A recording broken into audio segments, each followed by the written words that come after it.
Okay, so ayan. So ito yung topic natin about dihybrid cross, kung saan pinag-uusapan natin kung paano na-distribute yung dalawang traits. Okay? So meron tayo ditong organism, yung pea plant. Okay? So meron tayong gene, dalawang gene. For seed shape, tapos seed color. Ang mga alleles natin for seed shape, meron tayong dominant R na kung saan round yung shape ng pea plant. Meron naman tayong recessive R kung saan wrinkled yung shape ng pea plant. Okay? Next naman meron tayong seed color alleles. Okay? Pag dominant Y, yellow yung color ng seed niya. Pag recessive Y, color green. Okay? So meron tayo dito dalawang parents, which is yung pinaka-importante dito. No? So meron tayong parents na may heterozygous R, seed shape, tapos heterozygous seed color. Kung saan merong dominant, recessive, dominant, recessive. Okay? Yung isang parent naman natin, ito. Heterozygous, tapos homozygous dominant. Okay? So, sa seed shape ng isang parent, meron dominant, recessive, tapos dalawang dominant Y, or yellow yung color niya. So, paano natin siya ilalagay sa Punnett square? Okay? So, ang pinaka-importante, tatandaan ninyo, yung FOIL method na tinatawag. Kailangan natin pagsamahin yung mga allele ng mga parent. May 4 na possible combination dyan. Okay? So, start tayo dito sa isang parent. Paano natin gagawin yung FOIL method? First, ito tayo sa dominant R, tapos sa dominant Y. Ayun yung arrow na yun. Dito ko nilagay. Yung combination nila. Next, yung dominant R sa recessive Y. Ito na yun. Next naman, itong recessive R sa dominant Y. Ito yun. Next, yung recessive R sa recessive Y. Ito yun. So, kompleto na natin yung isang side from sa unang parent. Next, identify naman natin paano yung sa second parent o same method, FOIL method. First, yung dominant R tas dominant Y. Ito yan. Next, itong dominant R, dominant Y. Yan. Okay. Next, itong recessive R, pati dominant Y. Ito yan. Next, recessive R, dominant Y. Ito rin yan. So, pareho lang itong dalawang to. Okay, so paano natin i-fill in yung nasa loob? Okay, so remember, laging mauuna ang dominant. Pero dapat laging magkatabi yung same trait. For example, dito, i-cross muna natin itong dalawa. So, mauuna si R, tapos isa pang R, tapos Y, Y kasi dalawang dominant. Next, alisin ko nito para mabilis. Next, dito naman tayo. Dalawang dominant R, isang dominant Y, isang recessive Y. Next, isang dominant R, isang recessive R, dalawang dominant Y. Okay, next, isang dominant R, recessive R, dominant Y, recessive Y. Okay? Next, dito naman, dalawang dominant R, dalawang dominant Y.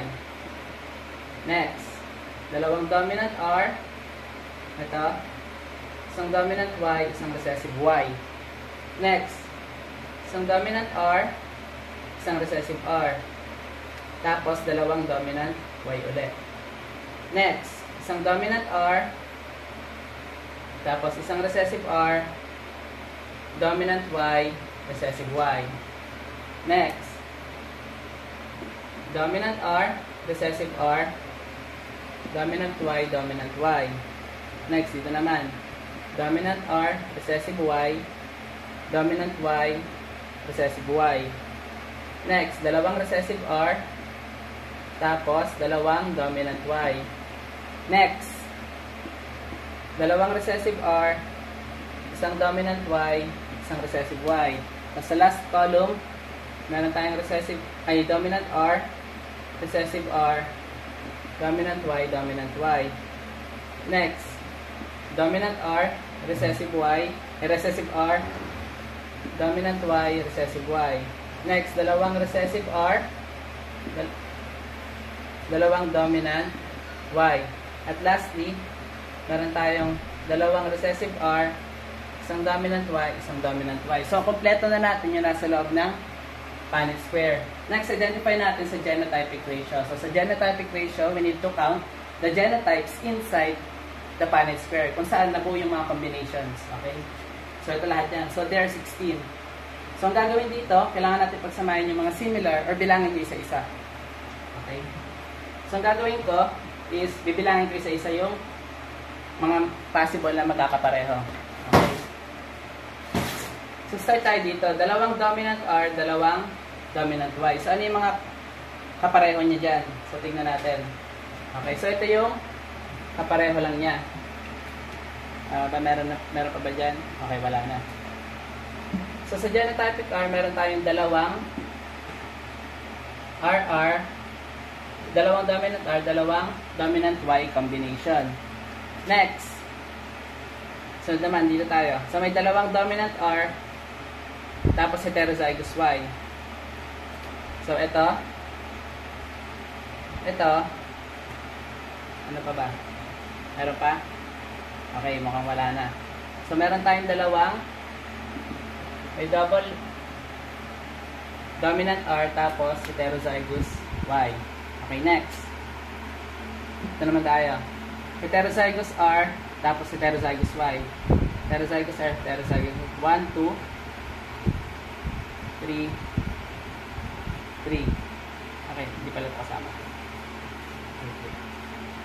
Heterozygous R, heterozygous Y. Heterozygous R, heterozygous Y. Heterozygous R, heterozygous Y. Meron pa ba? Ito, heterozygous R, heterozygous Y. So, meron tayong 1, 2, 3, 4. Okay. Okay, go. Okay, dito may correction na dapat dominant Y yun nandito. Kasi nalagay ko pala recessive. So, let's recount na. So, recount natin yung sa may heterozygous R, dominant Y. Dito natin lang. Heterozygous R, tas homozygous dominant Y. Okay, meron 1, 2, 1, 2, 3, 4, yun, apat lang ba? Okay, so therefore, combination na may heterozygous R tapos homozygous dominant Y. Okay, next. Depende natin yung bilang. Ito, heterozygous R, heterozygous Y. Heterozygous R, heterozygous Y. Heterozygous R, heterozygous Y. Heterozygous R, heterozygous Y. So, 1, 2, 3, 4. So, dapat combination din ng both heterozygous. Next, meron na lang tayong apat na natitira. Meron tayo ditong homozygous recessive, homozygous dominant. Meron tayong dalawa. Okay? Dalawang may recessive, dalawang dominant. And lastly, itong mga to. Dalawang homozygous recessive R, dalawang heterozygous Y. So, ito na yung mga combination na meron tayo, okay? Sa genotype yan. So, other way is pwede rin or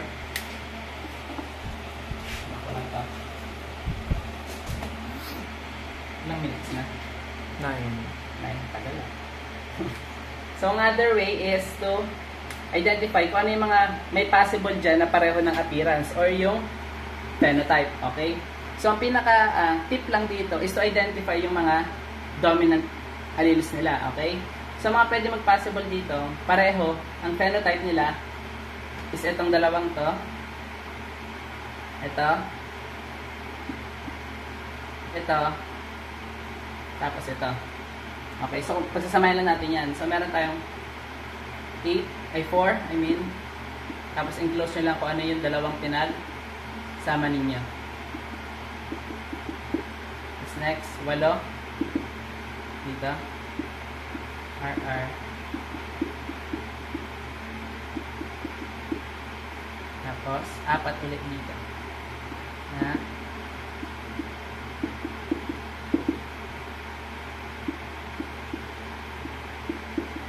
Okay. Tapos next, ito yung dalawang way lang. Ilista nyo lahat. Or, ipag-combine nyo yung may possible na parehong appearance or yung phenotype. Okay? Tapos next, identify natin yung phenotype ratio or yung magiging appearance ng organism. Okay, so start tayo dito sa 4. So, itong 4 na to, magiging itsura nila is, pag dominant R, round, pag dominant Y is yellow. So, ang P-plant daw ay maging possible na round and yellow. Next, ano naman yung itsura ng 8? Yung 8 naman magiging round,